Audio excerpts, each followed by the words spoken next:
के गर्भ पे ब्रह्मास्त्र का प्रयोग कर दिया। उत्तरा का गर्भ जलने लगा, और जब गर्भ जलने लगा उत्तरा का, तो भगवान कृष्ण को उत्तरा ने याद किया, कन्हैया को पुकारा है, मोहन कहां हो तुम?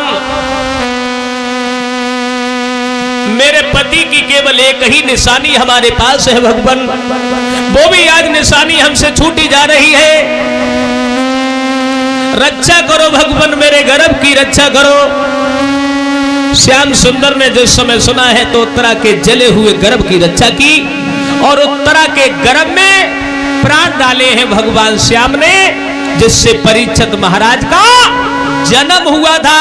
बोलिए परीक्षित महाराज की। अभिमन्यु की पत्नी उत्तरा के गर्भ से परीक्षित का जन्म हुआ था। जब परीक्षित का जन्म हुआ तो पांडवों की खुशी का ठिकाना नहीं रहा। बहुत प्रसन्न है पांडव। अरे घर में दान पुण्य हुए हैं पांडवों के, आंगन में बधाइयां बजी, मंगलाचार हुए। ऐसा ही नहीं, बड़े मगन है पांडव लोग।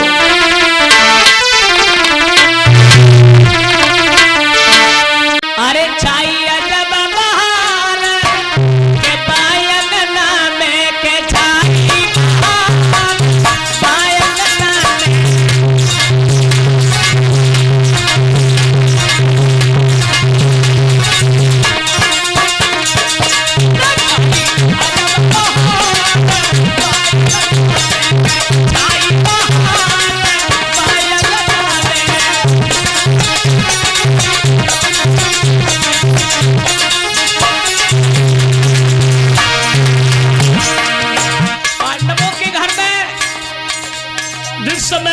परीक्षित का जन्म हुआ। अरे पांडवों के खुशी का ठिकाना नहीं रहा भैया। छाई आजा बाबा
पांडवों के घर में जिस समय बधाई बजी,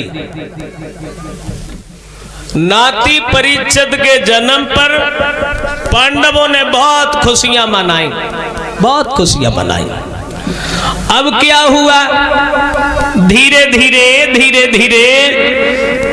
जब परीक्षित कुछ बड़े हुए हैं तो बताया है परीक्षित को विद्या सिखाई है महात्मा धन्वंतर ने। धन्वंतर परीक्षित के गुरु बने हैं। और जब परीक्षित कुछ समझदार हुए हैं, बताया है कि परीक्षित का विवाह हुआ था, पाताल के रहने वाले थे राजा बासिक, जिनकी लड़की का नाम था नबलदे। उस नबलदे से परीक्षित का विवाह हुआ था। माफ करें, हम अति संक्षेप में देखते हैं आगे परीक्षित को किस तरह से श्राप लगा था और परीक्षित को सुखदेव ने कथा सुनाई थी। आज सुखदेव का जन्म भी होना है। तो परीक्षित का विवाह हुआ था पाताल के रहने वाले बासुक की लड़की नबलदी से। उसके बाद में एक दिन सभी पांडव बैठे हुए थे। जब पांडव बैठे थे सभी, तो भगवान कृष्ण गए हैं पांडवों के दरबार में और कन्हैया के चेहरा को उदास देखा है। जिस समय धर्मराज ने तो पूछ लिया है, मोहन क्या कारण है? अरे जब तुम पहले हमारे पास आते थे तो हंसते चले आते थे, आज तो तुम्हारा चेहरा मुरझाया हुआ है। तो जवाब दिया श्याम सुंदर ने, धर्मराज हमारे चेहरा पर खुशी जो नहीं दिखाई दे रही, इसका एक कारण है। क्या?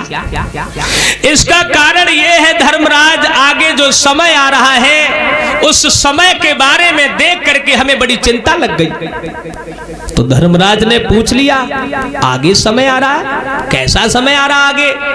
तो भगवान श्याम बोले, आगे ऐसा समय आ रहा है, माता पिता गुरु का सम्मान नहीं करेंगे लोग।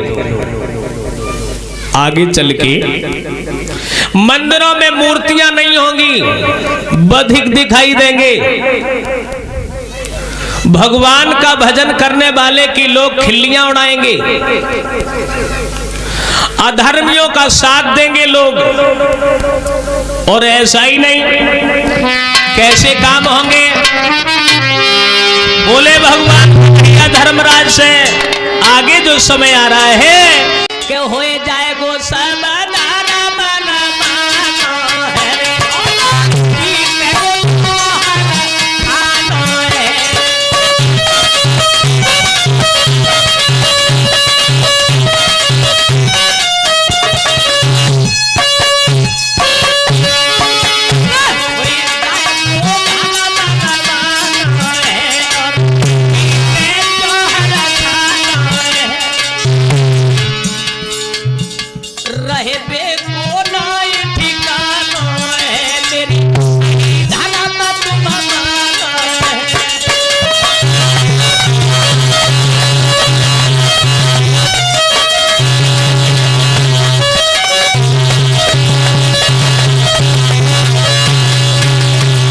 आगे ऐसा समय आ रहा है धर्मराज। कैसा समय आ रहा है? बड़े बुरे बुरे काम होंगे। जो समय आ रहा है उस समय में बड़े बुरे काम होंगे। इसलिए ऐसा करो, द्वापर का अंत समय आ रहा है और कलयुग की बारी आ रही है। तुम अपने नाती परीक्षित को राजा बना दो और तुम पांडव हिमालय पे चले जाओ। किसने कहा? कृष्ण ने कहा धर्मराज से कि अपने नाती परीक्षित को राजा बना दो और तुम हिमालय पे चले जाओ।